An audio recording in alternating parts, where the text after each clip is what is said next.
Ella hace terapias de regresión y está con nosotros María Eugenia Domínguez. ¿Cómo estás? Bienvenida, buenas noches. Hola, buenas noches, un gusto estar con ustedes, gracias. Gracias, Marium. Un placer. ¿Qué patrones emocionales genera el nacimiento? Porque venimos hablando de esto y esta es la primera pregunta, pero ¿vos podrás respondernos si sabés si alguien recuerda el momento en el que nació? No, No. no, recién lo decían ustedes muy bien. No tenemos conciencia Claro. en ese momento, ¿no? Pero venía escuchando cuando hablaban antes, Belén, por ejemplo, que hablaba de la información y lo importante es que tenés la información pero siempre se suceden circunstancias y experiencias que exceden aún el conocimiento que tenemos, ¿no? Cuando nosotros encarnamos, yo cuando hable tengo la visión de que existen las vidas pasadas también, ¿no? Perfecto. O que existe un registro ancestral que traemos, entonces hay una programación materna, hay una programación ancestral, hay una programación personal que nosotros también traemos, y todo eso se puede activar dentro de la panza de la mamá. Entonces, dentro de la panza de mamá no estamos discriminados nosotros de ella, estamos siendo uno, ¿no? Entonces, todas las cosas que nuestra mamá experimente durante el embarazo probablemente sean tomadas por nosotros, ¿no? Como personales, como propias. Entonces, lo que piense mamá lo podemos tomar como un decreto. La violencia que experimenta mamá la podemos tomar como personal. El duelo que esté atravesando mamá puede generar un patrón de tristeza o una angustia grabada en nuestro cuerpo. ¿Está? Entonces, en función de la pregunta que vos recién me hacías, de esto, si hay patrones, sí, claro, que se van generando patrones en la persona de acuerdo a cómo nació. Y acá, de vuelta, hablo del abanico porque no todas las personas lo registran de la misma manera, ¿no?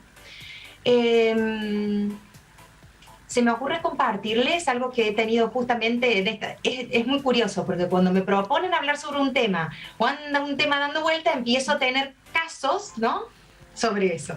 Entonces estaba trabajando con una persona que estuvo en riesgo de vida al momento de nacer. Hubo que hacer resucitación, nació con muchos problemas, pero el 4.º mes de gestación, los médicos se dan cuenta que viene compleja la gestación y que esta niña o este niño puede nacer con malformación, ¿no? Entonces, al 4.º mes, le sugieren a la mamá abortar. ¿Bien? ¿Y cuál es el motivo de consulta? Hay un patrón que 4.º grado de la primaria, 4.º año de la secundaria, 4.º año de la universidad, ¿no?, pierde los grupos de amigos, se abortan situaciones y queda sola, ¿no? Entonces, vos preguntabas recién por patrones y a mí se me vino eso, Claro, sí. ¿está? Entonces, cómo el inconsciente graba y genera ecuaciones internas que después se replican en la vida. Es como si una parte secreta nuestra, esa que no conocemos, que le llamamos inconsciente, nos dijera: che, tenés que mirar acá, te olvidaste que acá pasó algo. Entonces nosotros decimos que en ese momento, en este momento difícil, el alma se fragmenta, ¿sí? Se quiebra. Entonces vos imagínate que el bebé está dentro de la panza de la mamá y en ese momento escucha que alguien dice: lo tenemos que matar, hay que abortarlo. No va a poder salir de ahí. Entonces podemos imaginar que entramos como en desesperación. Este es un caso, podríamos hablar toda la noche de esto, por eso estoy como trayendo algo que puede ser fácil de comprender. Es muy gráfico lo que contás. En ese momento, ¿perdón? Que es muy gráfico lo que contás como para poder dimensionarlo y terminar de entender por qué hablamos de la implicancia del nacimiento en nuestra vida. Bien, y en ese momento también puede que se despierten memorias antiguas, ¿sí? Suponte, si alguien nace con forceps, yo en el consultorio asisto personas que han nacido con forceps, que han nacido antes, ¿no? Y son como 2 paletas de metal, no sé si ustedes saben lo que son los forceps, pero son como unas pinzas donde se ayuda al bebé a salir del canal del parto porque puede que esté trabado, obturado, ¿bien? Entonces, muchas veces eso que aprieta el cráneo rememora o despierta memorias de tortura de otro tiempo en el bebé, ¿sí? Entonces, podemos nacer asustados, podemos sacar conclusiones en ese momento.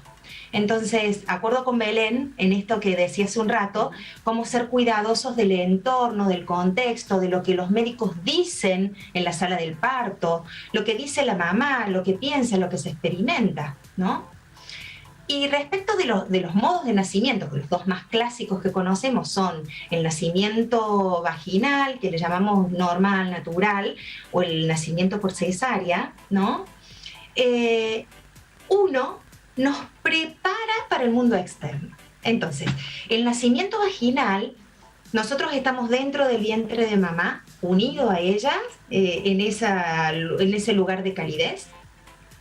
Y el canal del parto ya empieza a ser mundo externo. Entonces, hay un masaje, que bien hace un rato también se hacía alusión a eso, ¿no es cierto? Hay un masaje en el canal de parto que va preparando al bebé para lo que lo espera afuera.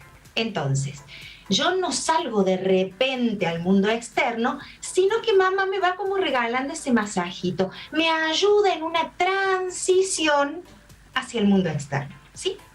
El niño que nace por cesárea, de repente, ustedes imagínense, se abre la panza, de repente hay luz, no hay preparación, dos manos grandes me agarran y me sacan, ¿no? Entonces, eso puede generar una serie de sensaciones y reacciones que quedan grabadas en el cuerpo.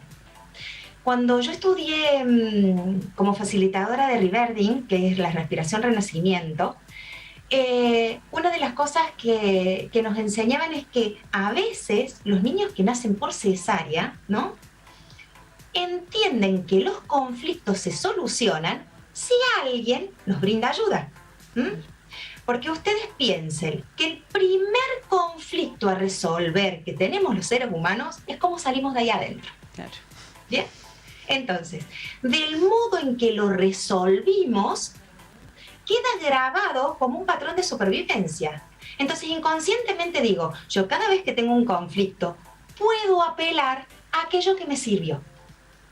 ¿Se entiende? Totalmente, totalmente. Yo no haría una generalización, pero son como hipótesis. Exacto. Que nos van dejando, ¿no? Está bueno que lo plantees así, que no son generalizaciones, que cada caso es particular, pero está bueno porque sos muy gráfica y muy clara para explicarlo y para entender. Ninguno de nosotros recuerda el momento en el que nació. Nadie sabe cómo fue ese momento, pero nos quedó grabado y es momento también, y es importante darle trascendencia a eso que queda en el inconsciente, como esa sombra que todo el tiempo va accionando sobre nosotros. Y pareciera que es el destino el que nos va generando, ¿no?, las instancias. Y acciona de modo secreto, digamos, Exacto. ¿no? La persona llega con síntomas a la consulta y ese síntoma nos lleva a ese momento y ahí recordamos, porque eso es lo mágico de la regresión.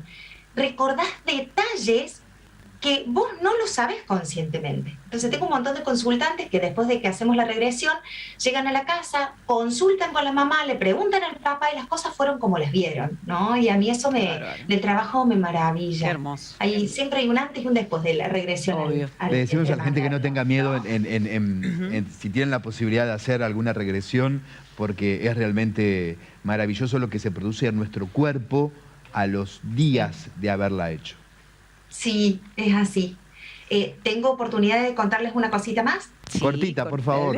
Sí, cortita. Bueno, otro factor de gran desconexión son, por ejemplo, las anestesias generales. Claro. Está buena la peridural, digamos, pero la anestesia general, que a veces se usa o se usaban en otra época, desconectan al bebé de la mamá.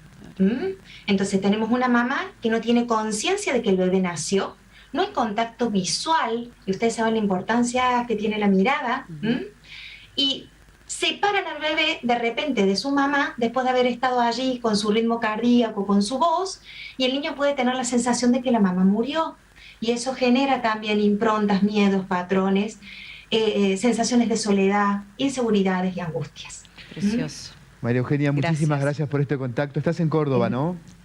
Sí, en Córdoba, exactamente. Muchísimas gracias, un placer. Con la virtualidad estoy para todo el mundo. Totalmente, así que todo bien. totalmente, bien cerquita. Muchísimas gracias. gracias. Gracias a ustedes.